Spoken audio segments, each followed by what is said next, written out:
Good afternoon. Welcome, everyone, to the FAB and to the second Fall 2025 edition of the Inspiring Peacemakers series, Mediating in a Multipolar World, Lessons from the Black Sea Grain Initiative.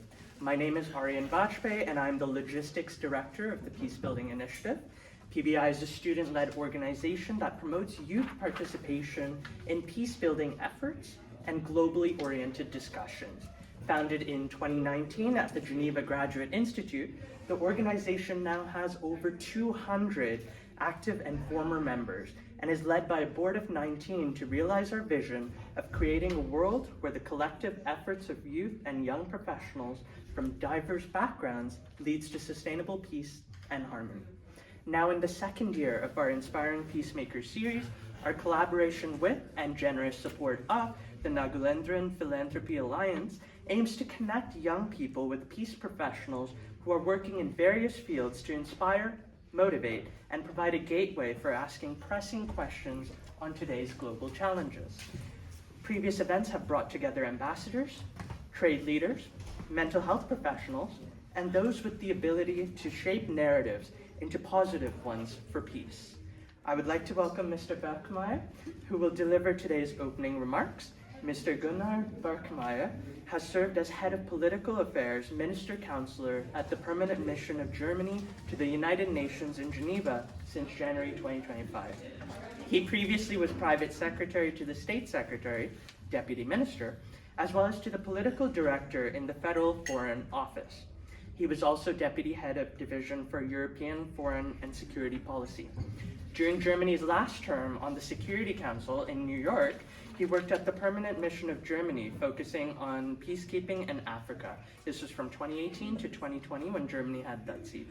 Before, he was a speechwriter for the Foreign Minister and served in various roles in the Cabinet and Parliament Affairs Division of the Federal Foreign Office, as well as the German Embassy in the Democratic Republic of the Congo. Prior to joining the Federal Foreign Office, he worked for the United Nations Development Programme and the Office of the UN High Commissioner for Human Rights. He is also an alumnus of the Graduate Institute. Welcome, Mr. Berkemeier. I now give the floor to you. Thank you very much for having me, and thank you for the introductory remarks. Just very briefly from my side, two personal notes. Indeed, I did study here, but I have to say two things have changed since then, and I will not disclose when this was. We were having our lectures back up in barracks up at the Place des Nations, so the FAB and all this fancy glass and steel did not exist. So that's the first thing that I've noticed coming back here. The second thing that I did notice is we did not have such a student-led initiative. So I'm really impressed by you being able to bring or make the bridge between the Institute and International Geneva from a student's perspective. So I think this is a really great idea, and I wish we would have been as creative and energetic in this area as you are, clearly. I know that I'm standing between you and the main act, so I will be very, very brief, but just a couple of reflections why Germany, but also why I personally think HD and actors that are similar to HD, maybe David will say there's no one similar to HD, but why mediation experts, mediation outfits are so helpful. And I was working in Berlin when the Grain Initiative came online, and so I asked myself, so why did we actually need someone else to come up with this idea? And I think that at least four reasons are behind us as Germany or as Europeans not doing it ourselves. So I think the first one is really the issue around neutrality. Obviously in this conflict we had severed not all but many ties with Russia, so we weren't in a good position to mediate anything. And the second element that I think was missing on our end was just the capacity to come up with such an initiative. With the Russian aggression against Ukraine starting, we had to rethink so many things, had to shift so many programs, had to become a weapons exporter to a country at war, which we've never been. So our system was quite overloaded with a number of new tasks. Analytically, we understood what the problem was of the lack of exports of grain from Ukraine primarily, but also from Russia, and the impact. But our system was so clogged with so many other tasks that we didn't really have the time to focus on it. Third, and I think this speaks also to the type of nature of diplomatic services, the creativity is of course a big challenge sometimes. We were creative on many other fronts, but it really made a difference that there were creative thinkers out there who had new ideas on how to bring things together. And fourthly, the technical expertise. Of course, we knew about the shipment routes, but the grain market, its functioning, price level, what is needed to shift the prices of wheat in Africa, we just didn't have the expertise, because this is not naturally what comes together in a foreign office. So for all those reasons, we weren't able to deliver anything close to what HD has initiated. So just to underline how important third actors can be in making real change, and I'm really curious to hear more from David how he saw it from the inside. Thank you. Thank you very much, Mr. Berkemeier, for your important remarks.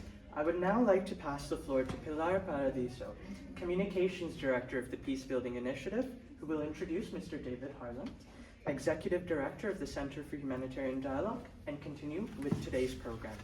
Thank you. I now give the floor to you, Pilar. Thank you, Ariane.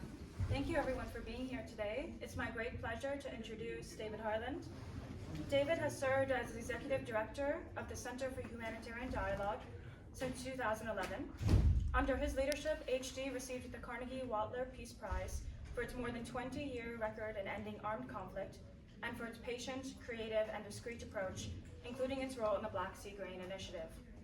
He has been involved in some of the most complex peace efforts of recent decades, from announcing the dissolution of ETA in 2018 to serving on the UN Secretary-General's High-Level Advisory Board on Mediation, and previously directing the Europe and Latin America divisions of the UN Department of Peacekeeping Operations. He also served on the UN missions in Haiti, Timor-Leste, and Bosnia and Herzegovina. Beyond his UN and mediation work, David is the former chair of the World Economic Forum Conflict Prevention Council and has held academic positions at Johns Hopkins and Harvard University. He holds degrees from Harvard, the Fletcher School of Law and Diplomacy at Tufts University, and Beijing University. David, thank you for being here with us today. Thank you. To begin, could you tell us a bit about how you entered the field of mediation in this multipolar and across so many continents context, and what drew you to this field exactly? Yeah, happily. Actually, my big brother always used to say, ever since you were an annoying little kid, you've been basically like this, and you've been basically lining yourself up to do this. So apparently, I've been like this forever. But if I can just, Gunnar was nice to HT, but let me actually just say it the other way around too, which is in 2020, there was a ceasefire in Libya. Libya is still screwed up and has a lot of problems, but actually people have stopped being killed since 2020, since August 2020. And it largely happened in the shadow of what I think probably the German government, Mrs. Merkel herself was greatly engaged in the so-called Berlin process to actually make an effort to make sure that the outsiders who were making matters worse just stopped making it worse, and the insiders understood that their future relations with Europe and with Germany required that. And these large actors have certain things that they can do. I mean, Gunnar spoke about, not having certain expertise or certain creativity, but one of the great lessons from all these processes, including the one we're going to talk about, the Black Sea, is it's horses for courses. There are roles that can be played by official actors, and there are roles that can be played by unofficial actors. How did I end up as an unofficial actor? Just very briefly, my dad was a New Zealand diplomat, and actually he was New Zealand's first ambassador in China during the Cultural Revolution in China, the last phase of the Cultural Revolution, the so-called Gang of Four period. And in those days, there was no internet, no international schools or anything. So when he presented his credentials to the Prime Minister, Zhou Enlai, he said, and I have my boy with me, can he go to a school? And the Premier said, actually the schools are closed, because of the Cultural Revolution. But we'll let the local school know, and he can sort of join their activities. And their activities were you then put on a red neckerchief, and you became a little red guard, and you began to see the world completely in a new way. And so I had been transported from very quiet, sleepy, suburban New Zealand childhood to the Cultural Revolution in China, where the principal activity for the first few months was smashing a temple, the Temple of the Sun, and replacing some of the destroyed buildings with tomato patches. So somehow, between my brother saying I've always been like this, and a bit of a shock to my system when I was about 12 years old, I think, somehow I got into this a long time ago. I think probably the newest perspective that you learned in these Chinese schools probably helped a lot in the field that you work in. Yeah, for sure. So before we begin with the Black Sea Grain Initiative, I just want to give some context for the audience so that we're all on the same page about what happened. The Russian invasion of Ukraine on February 24th, 2022 resulted in the occupation of parts of Ukraine's Black Sea coast, halting grain and oilseed exports. By March of 2022, the global food crisis deepened, affecting communities from Ethiopia to China to Italy, underscoring the interconnectedness of food insecurity in a globalized world. HD proposed establishing maritime corridors to allow Ukrainian exports to resume, while encouraging Western actors to ease sanctions-related barriers to Russian agricultural exports. HD's proposed deal, the Black Sea Grain Initiative, was signed on July 22nd, 2022, with support from the UN, African Union, WTO, G7, and G20, and other international organizations. By the time the deal terminated, it had enabled 32.9 million metric tons of grain exports, worth roughly $10 billion. HD had worked in Ukraine since 2014, supporting a range of conflict-related initiatives and providing direct assistance to the main negotiations between Russia and Ukraine. Can you expand a bit more on how HD has been involved in Ukraine since 2014 and how that kind of laid the platform and background for this deal to happen?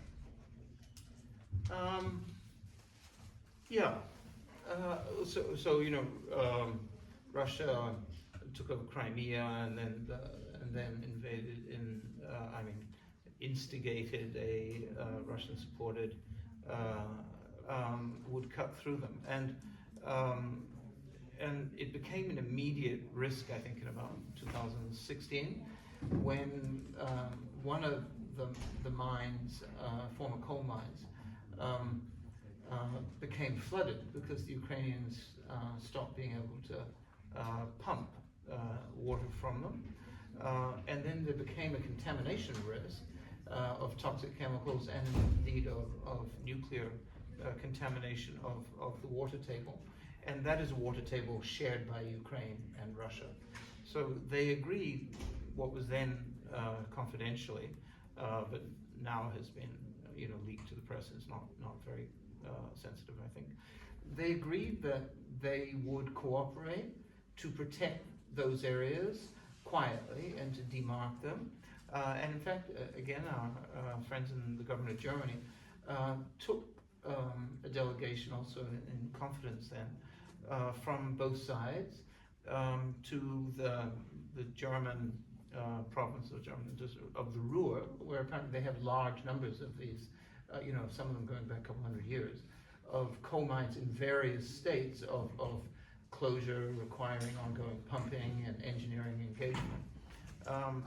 And so we facilitated the talks there. So we developed like a network of engagement. It was we were not directly involved in the Minsk process, but these spin-off arrangements we were quite involved in. So when the real war began, the full-scale invasion began in February 2022, we were right on the spot. What you're talking about is a lot of coordination and a lot of networks that were built on the ground before the Black Sea Grain Initiative was proposed and implemented. So I know that the agreement took a lot of coordination between a lot of different international organizations that HD has people at and knows people. How does this network and coordination happen, and why is it so important in mediation? Well, first of all, let me say the agreement, the scheme for an agreement was not my idea. I was happy to adopt it. It was the idea of two people who between them should give hope to all the people in this room, because one of them was very young, Marina Domoshkina, a young national employee in Ukraine, in our team, noticed, so the war began on the 24th of February. The Russians advanced very fast along the Black Sea coast, heading for Odessa. And then as they were crossing the southern river boundary at Mykolaiv, to everybody's surprise, they were stopped by the Ukrainian forces. That was the 8th of March, International Women's Day. And the front line stabilized. And then they had attacked also from the north and from the east. So the whole of the agricultural hinterland by mid-March was still firmly in control of Ukraine, but there was a full blockade of the Black Sea by the Russian Black Sea Fleet. But the Russians had failed to take Odessa, and they had failed to take the rail infrastructure that led to Odessa. And so Marina, who I think she was like 27 at the time, so about the age of many of you, I guess, said, do we have money to speak to the agricultural logistics exports on what's going to happen? And could she have the time from her regular job, which I forgot what it was, to do a little mini research project on what Ukraine is going to do. And actually several ideas came up, including sort of freeze wrapping the entire harvest, that they would build special silos which would then sort of vacuum pack colossal amounts of grain. And then one of them, about one of three I think that she suggested, was negotiating with the Russians, passage through the Black Sea. But what she lacked was what the quid pro quo would be. And at the same time, one of our German senior advisors, whose day job is a director at the World Food Programme in Africa, was being bombarded by African market players and by governments saying the price of grain is growing crazy because Ukraine is a major player in the international grain market anyway, and most of its grain happens to go to the Middle East and Africa. And it was our colleague, Richard, who was talking to these people, most of whom were pro-Russian, ironically. President Sisi, like about as aligned with Russia as you can reasonably get of Egypt, called President Putin and said, we have people on the street because the price of grain, bread is going crazy.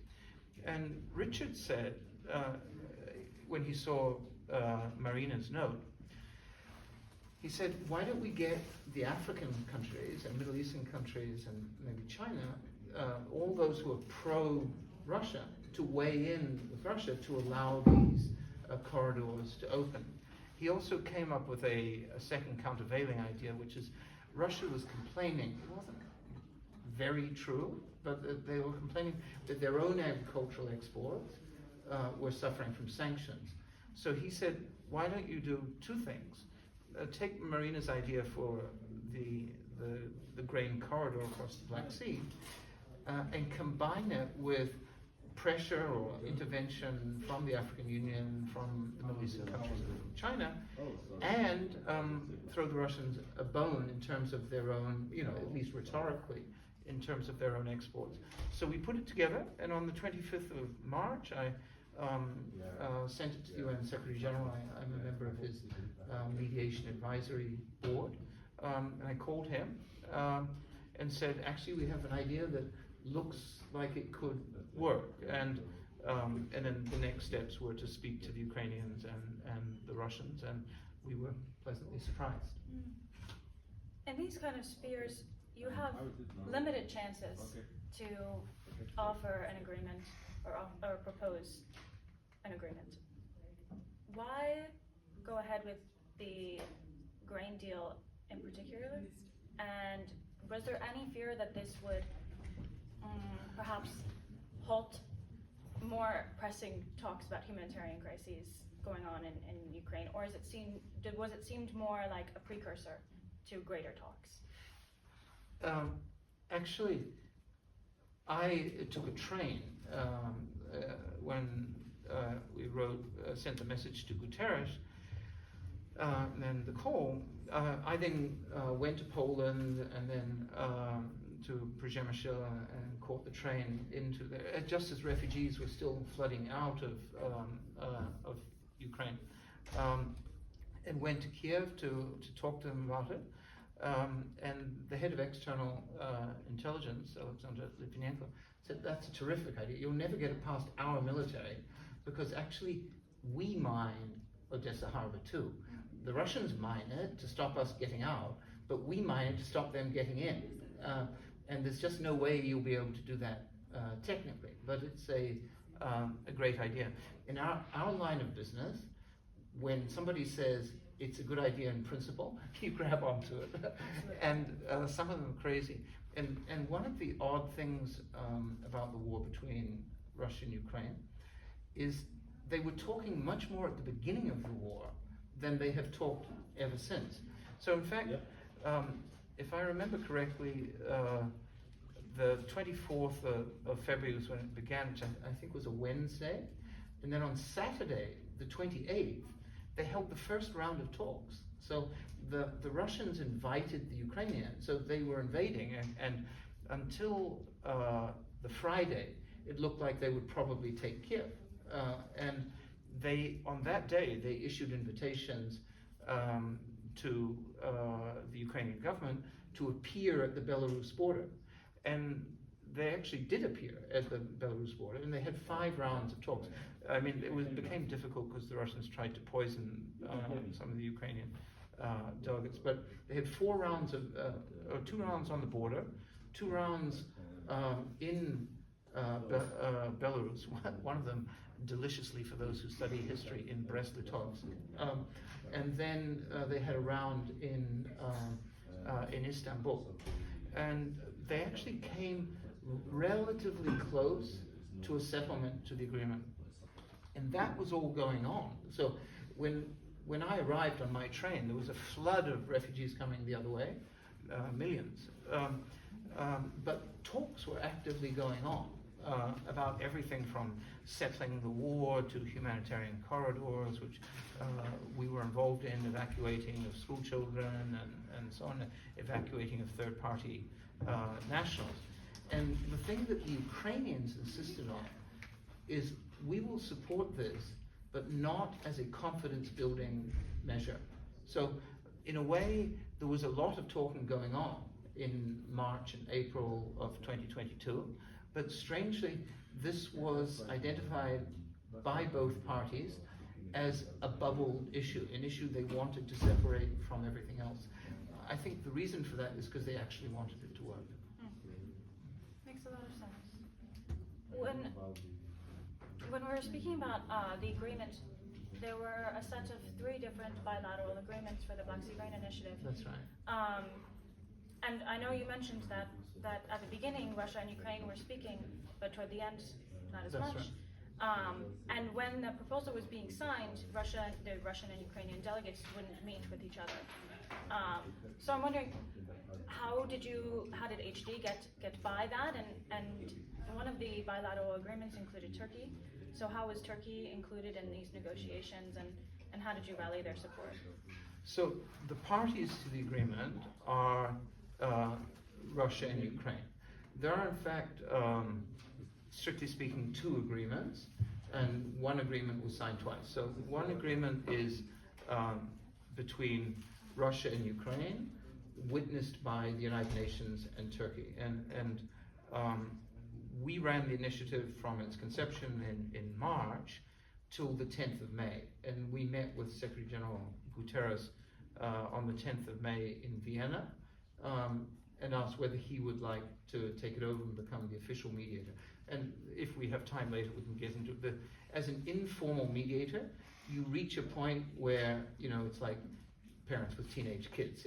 you sort of decide for all the risks involved, they've got to do their own thing and go off, or you try and hold them close. So we met with the UNSG, and he agreed that he would take over both. That is the facilitation of the process between Russia and Ukraine, and the separate quid pro quo agreement between Russia and the United Nations on Russia's agricultural exports. So it was an HD project from March till May. Then in May, we contacted the United Nations and Turkey, and in parallel, we were contacting the African Union, and President Macky Sall, the head of the African Union then of Senegal, visited Putin in Sochi to lobby for it, and we also did work with the Chinese to encourage them to support. So it was a sort of progressively, we kept it as narrow as possible as we needed to, as we had to at the beginning, and then we progressively brought in, what in political science terms, I guess you'd call a minimum winning coalition. We broadened it as far as we thought we had to. And the agreement was extended several times before it officially ended. What can we understand about how it was extended so many times? How did the war shift for it to end eventually? And what does it signal about the trajectory of the war, that there was an intention or a hope to agree on something for at least a time? Well, first of all, the agreement lasted for a year. Mm-hmm. There was a mechanism for reviewing it, and Russia had said it might not review it twice. It might not accept to extend it twice in the spring of 2023, and then it did. And then in the middle of 2023, it withdrew and started bombing the harbors. But there is an irony, which is the people who are happiest about that were the Ukrainians. Because I think it's, I don't know if there are people here who are experts on military history, but I think it may be the only war in history in which a country without a navy has defeated a country, won a naval war against a country with a navy. So the Russian Black Sea Fleet is it has 80 capital ships. It's one of the world's largest navies. And the Ukrainians sank its flagship, the Moskva, already in April of 2022. And they progressively pushed it back by adapting early to drones and using anti-ship missiles, first to about the line of Crimea, and now the Russian Black Sea Fleet mainly operates not out of its historic base in Ukraine, Sevastopol, but out of Novorossiysk, which is right on the eastern side of the Black Sea. So the Ukrainians had broken the blockade. So the agreement was necessary while the blockade was in place, and Ukraine accepted international inspections and so on, and we were a part of the agreement. We helped set up the mechanism to do the inspections. But the Ukrainians always wanted to get out of that and just to be able to export whatever they wanted. And then once they had pushed the Russians out of the Western Black Sea, they no longer really wanted the agreement anyway. And it's in fact the only theater of the war which they have decisively won. And so by the time the Russians withdrew from the agreement, the commander of the Black Sea Front for the Ukrainian Navy, the admiral, couldn't believe his luck. So it's an agreement that served a purpose for a year. We assumed, I don't know what national governments thought, but we assumed that the Russians would be able to maintain the blockade, simply because they had 80 capital ships against a navy with none. But somehow the nature of warfare is changing.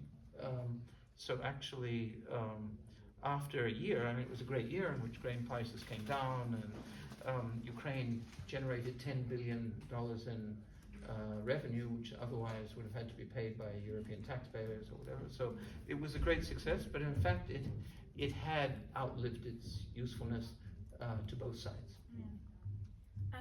And what could this deal show us, give us lessons for other mediation in such a multipolar world, and connecting different sides on the same issue? Well, first of all, and Gunnar said, HD doesn't like to think there are organizations like HD. We are painfully aware that we don't have a monopoly on either good or crazy ideas. In fact, and Gunnar's not allowed to answer the question, but does anybody know who Alexander Parvus is? The greatest stunt ever played in private diplomacy involved Geneva and Zurich and the Germans. A German official, but in a completely unofficial capacity. I mean, he was a businessman who was doing some work for the German government in World War I, proposed to the German government, why don't we take that guy Lenin in Switzerland, put him in a train, seal it so he can travel across Germany into Sweden, foment a revolution back in his home country, take Russia out of the war, and then we'll get rid of the Eastern Front. And what's incredible a century later is how fantastically this crazy scheme worked. It also changed the course of world history. Of course, that's why there was a Soviet Union for 70 or 80 years. But this one guy had this completely crazy idea, and the first couple of times he proposed it, apparently the German government thought, that's a bit weird, but thank you very much, Alexander, nice thought. And he came a third time in 1917, and they said, well, anyway, what's to lose? So they said, do you know somebody who can call this Lenin guy in Switzerland? And the rest is history, as it were. So for me, the role for the private actors is to come up with the oddball ideas that make sense at a moment, and to see if you can get them going. I mean, that's not an absolutely benevolent example, the one of Lenin going to what became the Soviet Union, but it's an example of the power of ideas and the power of creativity. And the private actors don't have carrots, they don't have sticks, but what they have the advantage of is a little bit of distance. And if they also have, good analysis and a sense of the moment, then they can pitch interesting ideas. Mediation is changing. The world is changing. It's multipolar, as we've been saying, but also neutrality is such a big component that a lot of people don't think about, and that's something that the private actors have. Yeah. It's always an interesting thing when you say mediation is changing. The oldest work of fiction in the Western canon is the Iliad. And everybody always remembers the Iliad as Helen of Troy and the Trojan horse and all that.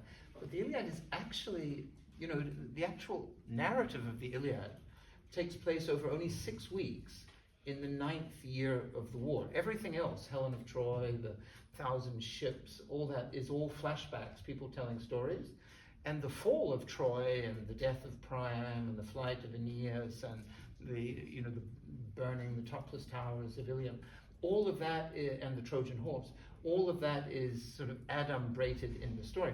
The actual story is a mediation between the Greek commander, as one party, Agamemnon, and the commander of the most powerful force in his army, Achilles, who have had a dispute.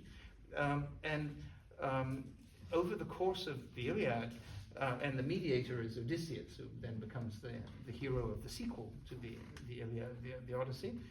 And what's interesting is the techniques used by Odysseus are weirdly similar to the techniques the framing of the issue, the putting yourself in the shoes of the other side, the developing of empathy, the expanding the basket of issues to try and find room for compromise. So you're right. mediation is changing at the moment, but it's remarkable how the fundamentals of mediation have basically been like that since they were first introduced 3,000 years ago. It's very interesting and such a good example. I think perhaps the philosophy or the psychology of mediation is very similar, but the tools we use in this digital age are changing, but not so different. Yeah, I think that's absolutely right. Yeah. And before we open the floor for Q&A, I know there are a lot of students in the audience who are interested in careers in mediation. So I'd ask you if you could share some key skills that students might need in this field. Well, Gunnar and I having this, back and forth. You're the best, we're the best. If you are interested in the field of the unofficial actors, our field, what you understand is you enter a world without carrots and sticks, and so everything is the creativity, the ideas, the agility, and it's never enough. By the way, the Black Sea story is a story. It's a story of what you can get moving, but then you need these either powerful national actors or these multinational actors, and in that case both. So if you're interested in our field, it's the entrepreneurship. Alexander Parvos is a morally ambivalent figure given how many people suffered in the Russian Revolution and the 80 years of Soviet Union. But Marina Domushkina, the HD National Staff officer in Ukraine, who simply had a crazy idea based on the fact that she really understood the way the agricultural economy worked and understood how the front lines were settling. And so what we need is people with high levels of initiative and analysis and creativity. This agility and creativity are incredibly important. And just knowing the context and the background in which you are trying to find a solution in. Yeah. And we have several of your ancestors working with us. Our ancestors, absolutely.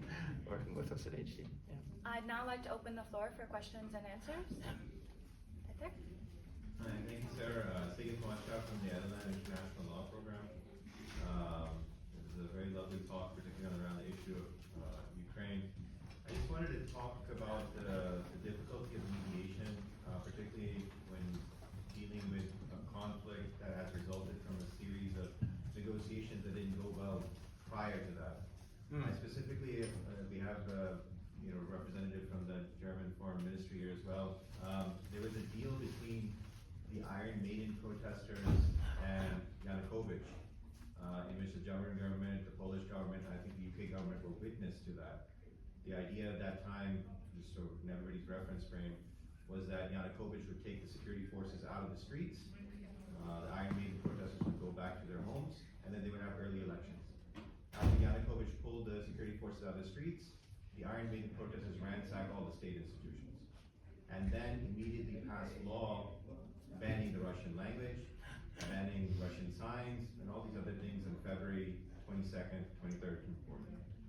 Now, of course, in this context, the whole issue of Crimea popped up, and there was a reaction, naturally, that Russian-speaking people felt they were alienated. In fact, we had the previous speaker from the Peacebuilding Initiative, his latest report that he submitted to the UN from the minority issues rapporteur, Professor Lebrov, he mentions in there, in his report, that Ukraine's decision to attack this element created this minority in their state, created the circumstances that may have added the excuse for Russia to do what it did.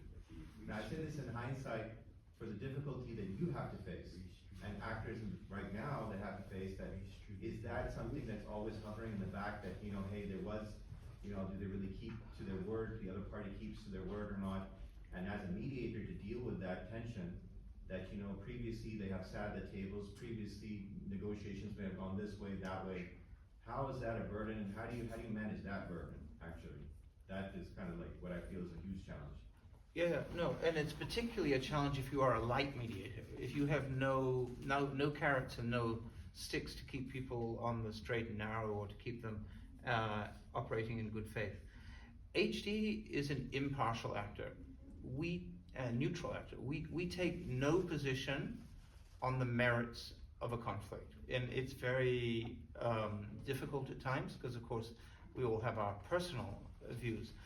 And one of the reasons we do that is to gain the trust of the parties. Because if you go in and you say, you know, our policy or our position is X, then you sort of ab initio rule yourself out as a possible third party. But the other reason is that I have never come across a conflict, however one-sided and however black and white, where there isn't a grievance narrative all around, you know. So famously, Hitler announced the invasion of Poland by saying Goebbels, at 5:45, the Germans started fighting back, i.e. we have invaded Poland. And I think my impression is Ukraine is actually surprisingly pluralistic and open society, and the narrative that there is a systemic prejudice against Russian speakers is rather constructed or at least exaggerated. I mean, the president of Ukraine is a native Russian speaker and is from a religious minority. So I know it is an issue that will come up, and I suspect that when the peace talks eventually do take place, I suspect one of the concessions that Ukraine will make is that Russian will be made an official language alongside Ukrainian. Was it a mistake ever to demote it? Yes, but you know, I don't know if who we have here from the former Soviet Union. You know, I'm not a big expert, but all the Ukrainians I've met from the city said we all are Russian speakers, even those from and with this possible exception of Lviv, but we're all Russian speakers. Either because we're descended from Russians who moved here, or because in the Soviet period for 80 years, all education was in Russian. So, you know, it's the president of Ukraine happens to be a native Russian speaker, but actually the entire educated class often speaks at home Russian. I have a colleague from Kharkiv, and she was evacuated to Lviv because it looked like in the first days of the war Russia was going to take Kharkiv, and she said when you get to the stores in Lviv, there are signs in the Ukrainian language saying, please do not speak the language of the aggressor in these stores, in this premises. And she said, yeah, I agree with that. The only problem is the only language I speak is the language of the aggressor. So, so whether the Russian language issue is a real point of discrimination or whether it's more of a constructive grievance, I don't know. NHD doesn't take a substantive position on it. But yes, you're absolutely right that there are boiling contentious issues about which there have been agreements and broken agreements in the past, and that will make getting to an agreement even harder. Though I have to say, the weird, you know, that said, I'm often struck by the interpersonal relations between Russians and Ukrainians. It tends to be reasonably good. Like a lot of Ukrainians have relatives in Russia, and they say it's very frustrating now because, you know, they say, oh, you're shooting yourself again, or something, been watching Russian TV. But relations remain relatively good, and I think that will be something the mediators will need to be aware of when the time for real talks comes. Yes, please. I'm Ukrainian. My name Oh. is Julia. Yes, it's a hot topic. Yeah. Anyway, yeah, and I have something to contribute, but maybe this is not the right moment. Just a line to share that Russia has for 20, 30 years prepared this war and brought people to build houses, to build churches. So the Russian, it's very complex. Just to say that it's not only, and it's a big topic, obviously, we are working on it. But I am very grateful to you, thank you, I'm very interested, I didn't know this GRAIN initiative and what's behind it. As a Ukrainian refugee, I'm very grateful, and also as a conflict resolution facilitator, I'm really here to study and understand what really worked and what were you driven by to facilitate this, and what do you think are the key elements that really work, because I think that there are really few interventions that work during the war. They work after the war, like laws and or when the war is coming more to an end or somehow changing the face. But for me, this is very interesting. Also, I assume maybe collaboration, but also timing, but maybe the food as a subject. But maybe I would love to hear what really worked on a personal level, but also, yeah, as an initiative. So. Of course, if we really knew the answer to that question, we would have bottled it and sold it. So, but our feeling is timing, that we got lucky with the timing, that the Russians and the Ukrainians were vigorously speaking about everything during those first few weeks. So what later became impossible was very possible at that time. The other is the genius of my two colleagues, Marina and Richard, in realizing that both sides had a major interest in this.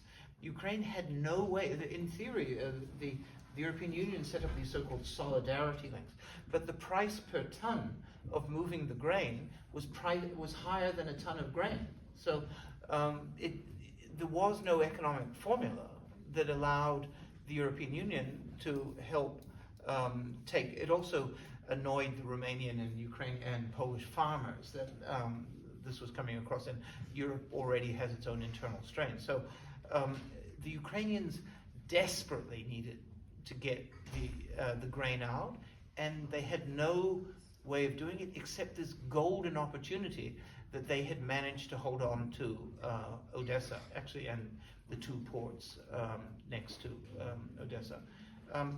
And the Russians, who were sort of the reluctant bride, didn't have an immediate interest in it, but they were desperate for some sort of international support, and it was constructed, mainly by my colleague Richard, in a way that allowed it to happen. I should also say, the Black Sea grain story is not an HD story. HD was the first phase of it. I mean, ultimately, Turkey and the United Nations and all these African Union and China and so on played really, really important roles, and the parties themselves were Ukraine and Russia. So I think we also mustn't overstate our role. Our role was to come up with an idea, to test it with the parties, to get it moving, and then to start looking for people who could take it over. And I think we all got a bit lucky on the timing. I think, I don't know how much you follow it, but we actually tried a follow-up agreement, not on the Black Sea grain, which actually the UN was trying to get it restored, and the Ukrainians were trying to tell them, no, please don't renew it. We don't really want. But there was another great agreement of a similar nature on the rather strange topic of ammonia gas, but it didn't work, essentially for reasons of timing, which is the Ukrainian government felt that making an agreement with Russia so explicitly and transactionally would make it difficult at a time when the Ukrainian public was suffering so much. In fact, a major source of revenue for the Ukrainian government was natural gas transit right throughout the war. The pipeline, crosses the border from Russia into Ukraine, just south of Kharkiv, and cuts right across the front line. And it's an incredibly big, shiny, easy target, and nobody has ever touched it because it generates huge amounts of revenue for both sides. But already by the time we were trying to negotiate this follow-on arrangement in ammonia, it went all the way to President Zelensky, and President Zelensky said, we can't touch it, even if it's financially useful to Ukraine the way it was. And we have one in the works now, which I guess I can mention because it's also been leaked, which is there are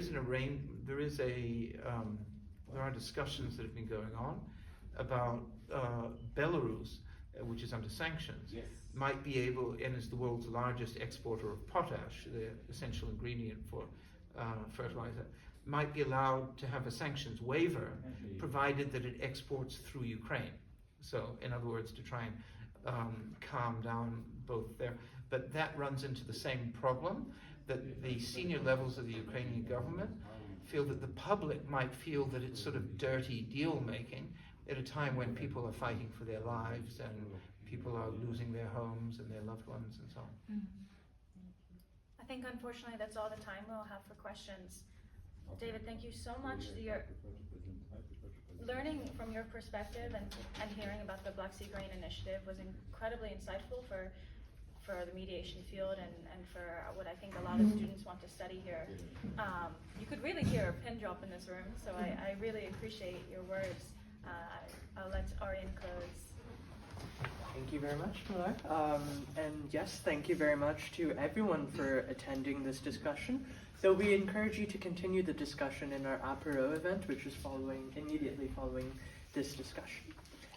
What stood out to me particularly was the power of ideas and creativity. I think that is an insight that we can all take forward into our studies and our careers, and I hope that this event provided each of you with many insights in addressing the challenges and perhaps opportunities of mediating in a multipolar world. On behalf of the Peacebuilding Initiative, I would like to take this moment to thank Mr. Harland and Mr. Berkemeier for their time and their incredibly important remarks. A round of applause, perhaps?